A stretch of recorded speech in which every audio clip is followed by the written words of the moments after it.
It's January 2025, and this time last year I was obese.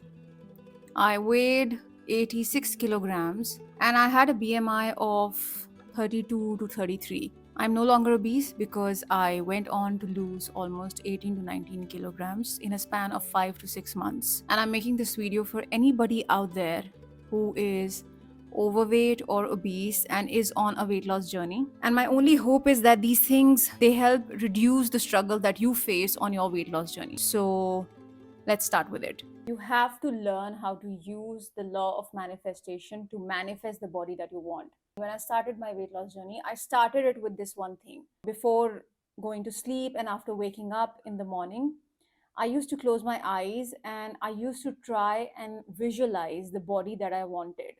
I used to try and, see myself standing in front of a mirror and see the body that I wanted to be in, that I wanted to have in real life. The longer you've been overweight or obese, the harder it becomes for you to visualize yourself in that body. But trust me, this one practice is going to help your weight loss journey and even fasten it to a great extent. And this isn't just woo woo stuff that I was believing in, this is actual science. In fact, it is neuroscience. When you visualize something, the part in our brain which is called the reticular activating system, it recognizes that particular thing to be of importance, and then it starts giving you ideas that will help you achieve that particular thing that you're visualizing day and night. And it also makes you notice and recognize information that is valuable in the manifestation of that particular thing that you're trying to achieve or trying to manifest. So make it a habit every night before going to sleep and after waking up in the morning. Make it a habit of just closing your eyes and seeing yourself standing in front of a mirror in the body that you want to be in, that you want to see yourself in, that you want to live in, and the body that you want to create in your 3D reality. When you're overweight or when you're obese, people have a lot of things to say to you, and all sorts of things at that. They'll pass hurtful comments or give hurtful reactions to how you look or about your weight gain. I remember the many times I have cried because some relative of mine said that they just weren't being able to understand why I was putting on so much weight, or how one of my family friends commented that I should be made to run on Marine Drive every morning because of how much weight I had put on. Then there were other people who would tell me discouraging things like, oh, you're in your 30s now. It's not possible to lose weight in 30s. It's too tough. Some would say that my metabolism is not going to support my weight loss now, that even if I tried, it's going to be really tough. So I've been there. I know how it feels, how these words can pierce you and bog you down. And I remember every time somebody would say something like this to me, I would always end up thinking that I should probably just start some sort of a crash diet, or I should just stop eating completely in order to lose weight and meet their standards. But here's the thing that I understood and that you must understand too. And that is that people's insensitive comments and reactions come from their inability to be sensitive towards other people's feelings, and also their inability to respond to a shocking situation in a mature way. Because truth be told, not everybody around me was going around passing insensitive or mean comments about my weight gain, or giving like a shocking reaction or a mean reaction to my weight gain.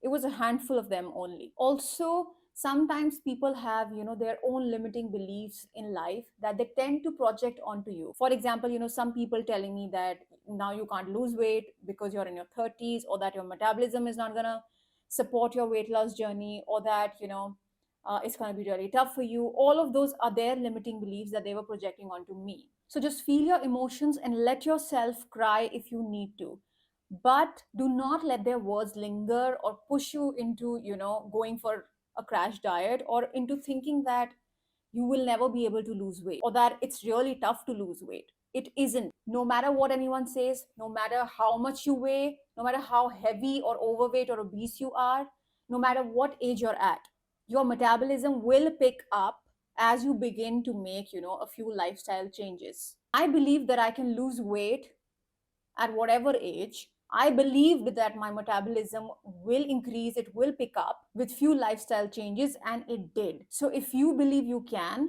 then you can. period.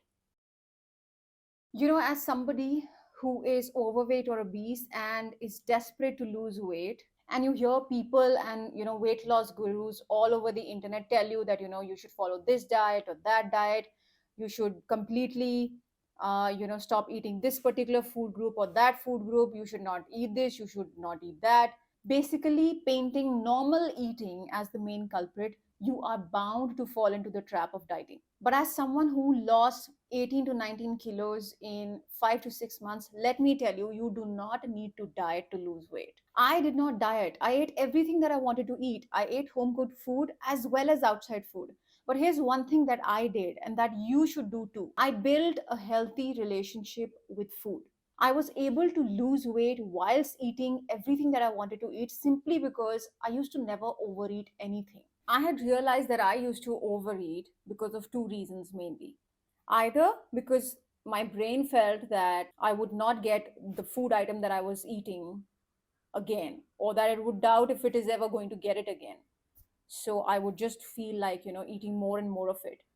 And this thing used to happen with me mainly because I used to label food items a lot. This is good, that is bad, I should eat this, I should not eat that. And if I'm eating some bad food item, I would feel that I just want to eat as much of this as I possibly can, because I have no idea if I'm going to get it again or not, or when am I going to get it again. This phenomenon actually has a name. It's called the forbidden fruit effect. When you start dieting or when you start labeling foods as good or bad, and you tell yourself that I cannot eat this thing, or that I'll eat it only probably once in a month or 2 months or whatever, and you make that a restricted food item, the brain is going to want more and more of it. The second reason that I realized why I ended up overeating was because of stress, or something that I'm feeling, something that is stressing me out. So, eating is how I used to soothe myself. So, every time I sat down to eat, I used to try and be as much in tune with my body as I possibly could. I noticed that every time I sat down to eat, there would be this, tiny little voice that would tell me that, okay, you know what, I'm full now. And if I notice that I'm eating beyond that point, I would always check in with myself. Okay, am I physically full? If yes, then why am I eating more? Sometimes my brain would say that because I feel that I don't know when am I going to get this thing again. And at that moment, I used to tell myself, it's okay, we're good. Anytime you want this particular food item again, we will get it. So there's no need to overeat right now. And if, let's say, I'm eating beyond the point of satiety, and the reason for it, after checking in, came out to be that I'm feeling stressed, there is something bothering me, I would stop at that point and I would tell myself that, okay, let's just address this particular stress that you're feeling.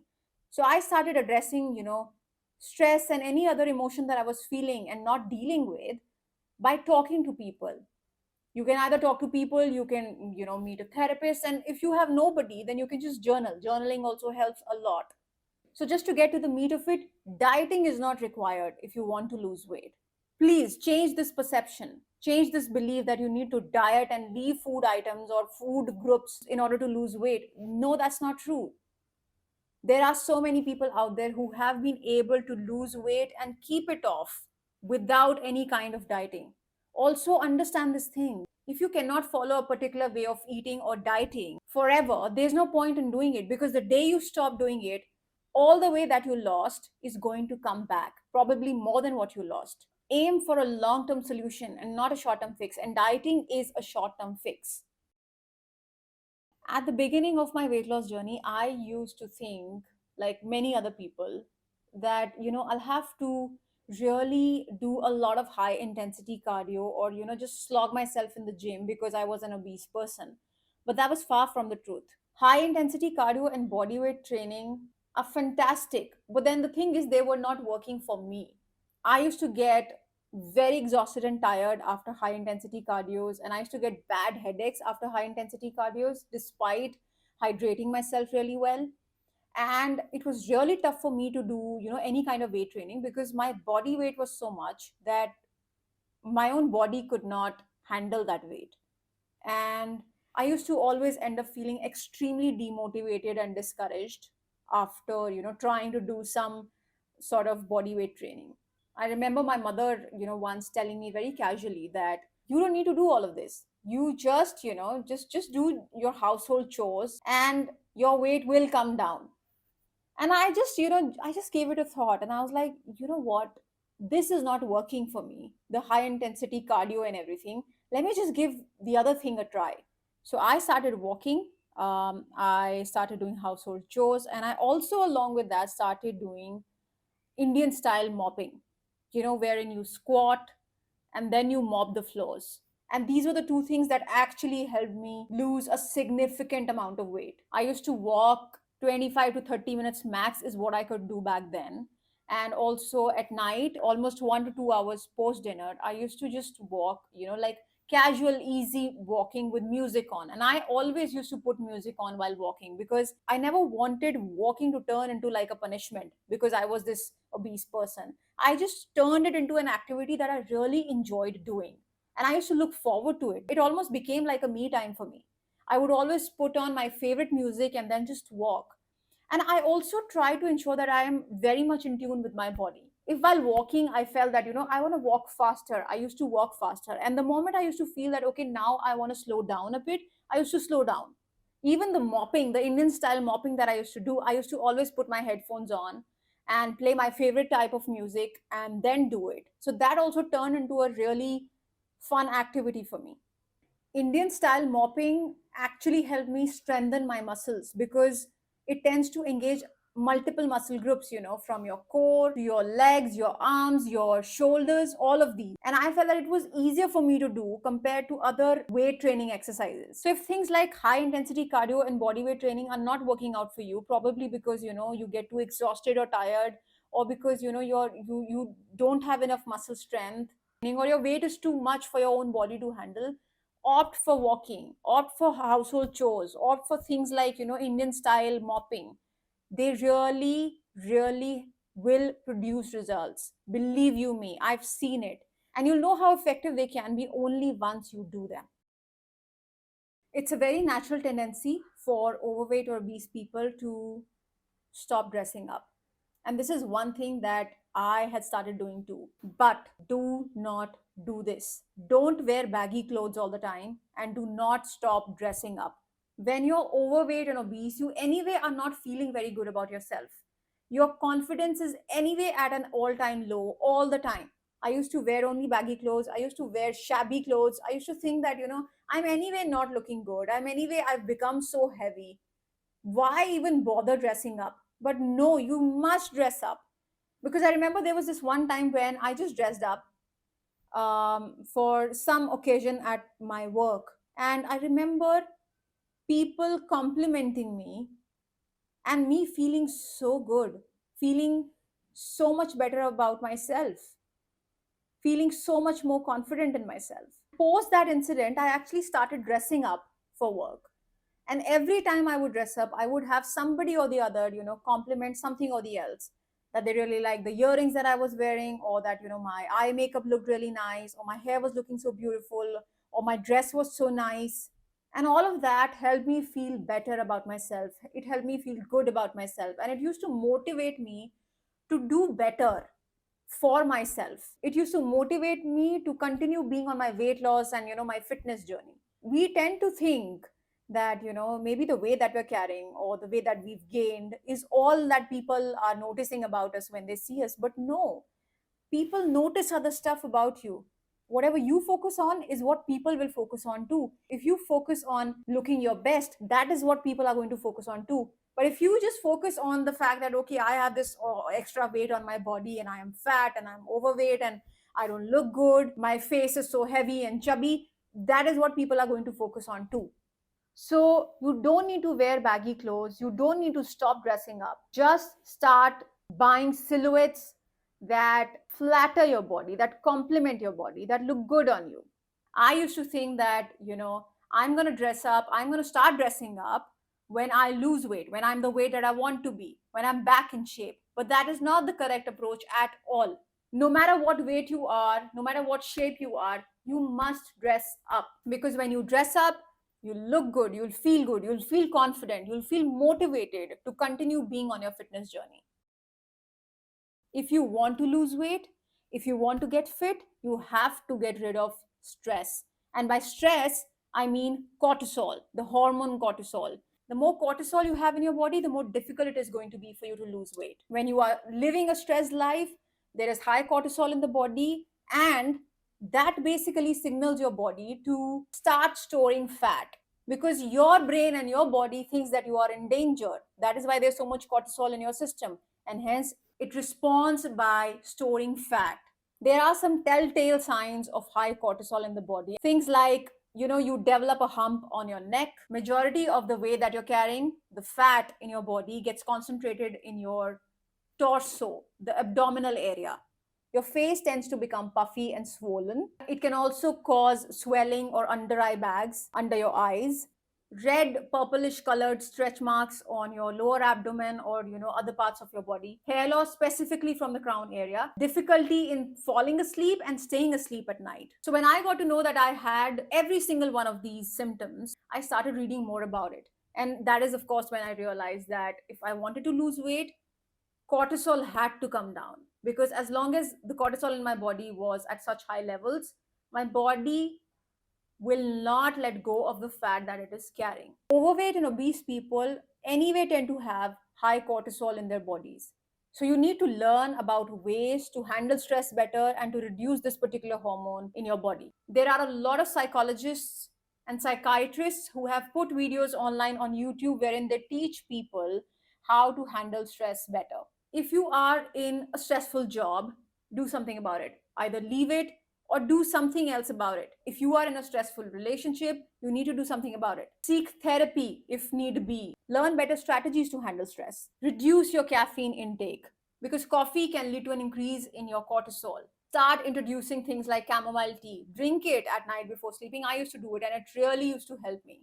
Start incorporating more magnesium into your diet. I used to eat pumpkin seeds for magnesium, and that too used to help me a lot. And another thing that I did to reduce the cortisol in my body was to not do high intensity exercises or weight training, because these are known to cause an increase in the cortisol levels in your body.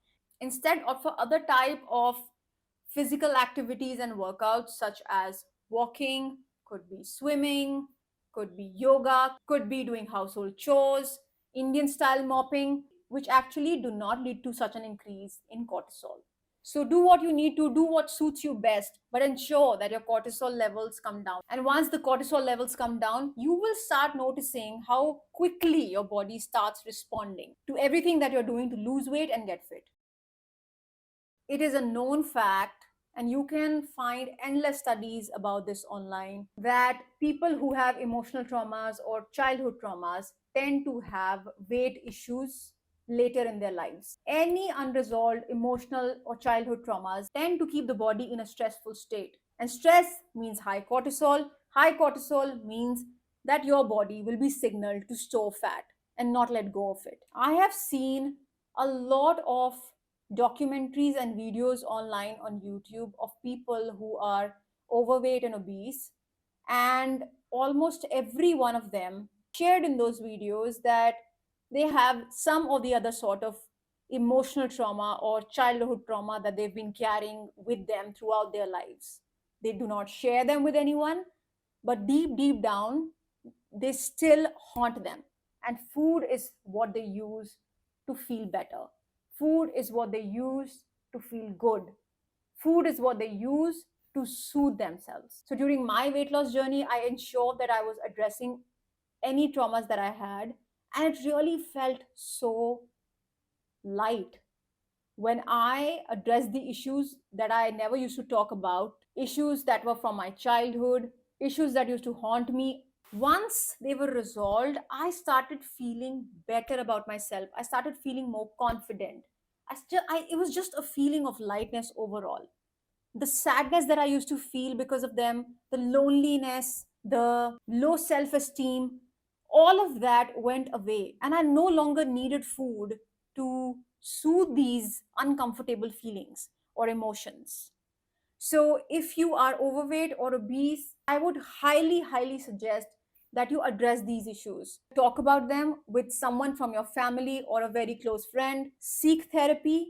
if you don't have any friends or family, or you can even journal. But do not leave them unaddressed. Do not leave them unresolved because they're contributing to your weight issues, to your bodily issues without you even realizing it.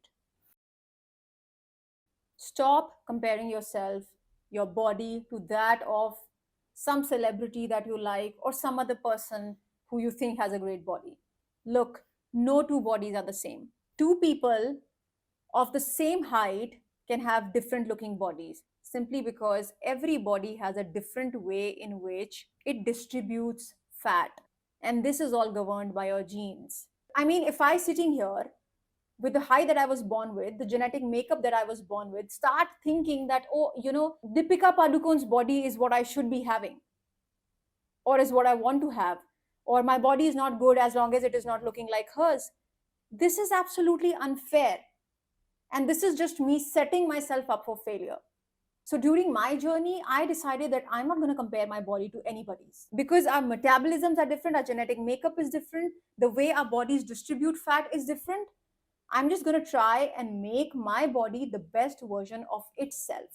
So just focus on becoming the best version of you, yourself. Just focus on making your body the best version of itself, the best version that it can possibly become. That's it. And you never really know, maybe the best version of your body, the best version of you actually turns out to be better than that of everybody else.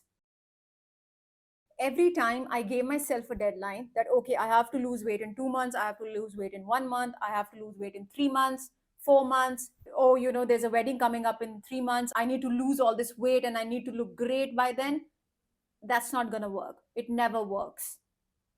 This is unnecessary pressure that you're putting yourself under. You don't need to. Because if you do this, all you're going to do is you'll end up doing some sort of crash dieting or over exercising.